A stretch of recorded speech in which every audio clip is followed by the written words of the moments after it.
बड़ी खबर यह है कि 1000 मिसाइलों से हमला करेगा ईरान और ऑपरेशन फ्रीडम शुरू किया तो तबाह कर देंगे। अमेरिका को IRGC कमांडर वाहिदी की यह बहुत बड़ी धमकी है। ईरान के टारगेट पर अमेरिकी बेस और जहाज हैं।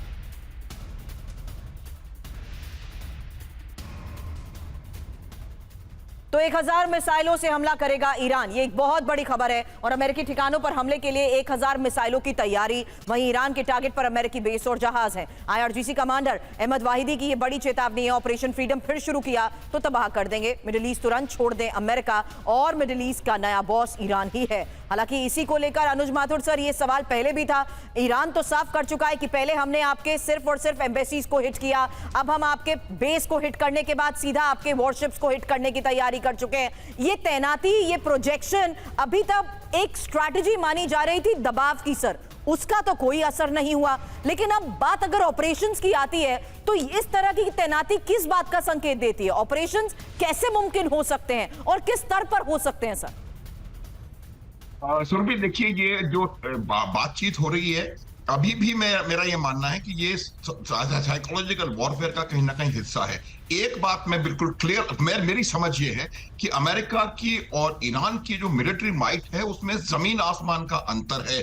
ईरान चाहे कुछ भी कहता रहे कि मैं 1000 मिसाइल मारूंगा, 1500 ये करूंगा, उनको भी इस बात का गुमान है कि उनकी और अमेरिका की मिलिट्री माइट में बहुत ज्यादा फर्क है। और अगर ये दोबारा शुरू हुआ तो जितना नुकसान ईरान को अभी हुआ है, मेरा ये आकलन है कि उससे कहीं ज्यादा नुकसान ईरान को होने वाला है। ईरान की समस्या समझने की जरूरत है सुरभि, और ईरान की समस्या ये है कि आज भी ईरान जो है वो पूरी तरह से IRGC के गिरफ्त में है। IRGC एक बहुत जबरदस्त रेडिकलाइज्ड फोर्स है, सारी दुनिया इस बात को जानती है। 50 बार मैं आपके चैनल पे इस बात को कह चुका हूं, सब जानते हैं। और उस रेडिकलाइज्ड फोर्स का जो वायलेंस है, उनको वो लॉजिक से परे होता है। ईरान को ये समझना पड़ेगा कि अगर उन्होंने दोबारा इसको एस्केलेट किया तो किस तरीके का नुकसान ईरान को हो सकता है। इसलिए उनको, लेकिन सर करंट सिचुएशन में तो ईरान बार बार ये कह रहा है कि अमेरिका भले ही हमारे लॉन्चर साइट्स को, हमारी मिसाइल पावर को रूल आउट कर दे, बावजूद उसके अटैक के बाद हमारी इतनी क्षमता है कि अभी भी हम एक लंबा युद्ध लड़ सकते हैं। यही सवाल इसीलिए सर, अगर 1000 नई मिसाइलों की तैयारी को लेकर दावे किए जा रहे हैं, वहीं दूसरी तरफ परमाणु क्षमता की जो बात की जाती है, लॉन्च साइट्स को आपने न्यूक्लियर एनरिचमेंट को तबाह करने के लिए न्यूक्लियर साइट्स को टारगेट किया, बावजूद उसके वो ऑपरेशनल है सर। ऑपरेशन देखिए, कभी भी आप देखिए, जब दोनों तरफ लड़ाई लड़ रहे हैं, उनकी भी अच्छी सेना है, उनके पास काफी उनके पास मिसाइल और ड्रोन का आर्सेनल है। ये कोई नहीं कह रहा है कि अगर दो देशों में युद्ध होगा तो एक को कुछ भी नुकसान नहीं होगा और दूसरा लगातार जीतता चला जाएगा। मैं जो बताने का प्रयास कर रहा हूं कि वो ये है कि वो फिर भी खड़े हुए हैं, ये हम सारी दुनिया जानती है। लेकिन उसको दोबारा शुरू करने का परिणाम क्या हो सकता है, ये ईरान को समझने की जरूरत है।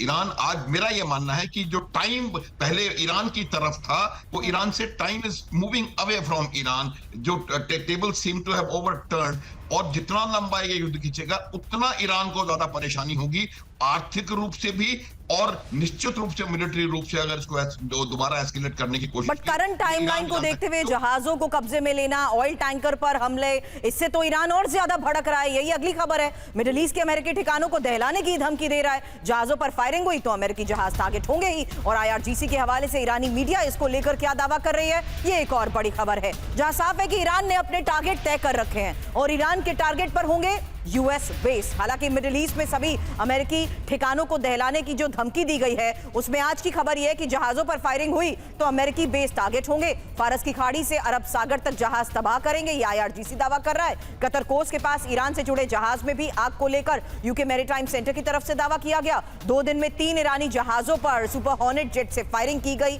यही एक और बड़ी खबर है। वहीं ईरान के टारगेट पर हॉर्मुज स्ट्रेट की इंटरनेट केबल्स हैं। ये हॉर्मुज में ही केबल्स पर टैक्स लगाने की बात ईरान कर रहा है, और इंटरनेट केबल्स पर ईरान का ये 3 स्टेज फीस प्लान है क्या, डिटेल में खबर सुनिए। आपको बता दें, ईरान की तस्नीम न्यूज एजेंसी इसको लेकर क्या दावा कर रही है। दावा यह किया जा रहा है कि अब इंटरनेट केबल से भी वसूली करेगा ईरान। ईरान के टारगेट पर स्ट्रेट ऑफ हार्मुज के नीचे बिछी इंटरनेट केबल्स हैं और फाइबर ऑप्टिक इंटरनेट केबल्स पर 3 स्टेज पीस प्लान को लेकर यह दावा किया जा रहा है, जहां विदेशी कंपनीज को परमिट जारी कर हर साल फीस लेने का ये प्लान है। मेटा, अमेज़न और माइक्रोसॉफ्ट जैसी कंपनीज को ईरानी नियम मानने पर मजबूर करने की ये कोशिश और ईरानी कंपनीज को केबल्स के रखरखाव और मरम्मत का अधिकार देना। हालांकि हॉर्मुज में केबल लाइन से रोजाना $10 ट्रिलियन के लेन देन होते हैं, यही रिपोर्ट्स दावा कर रही हैं।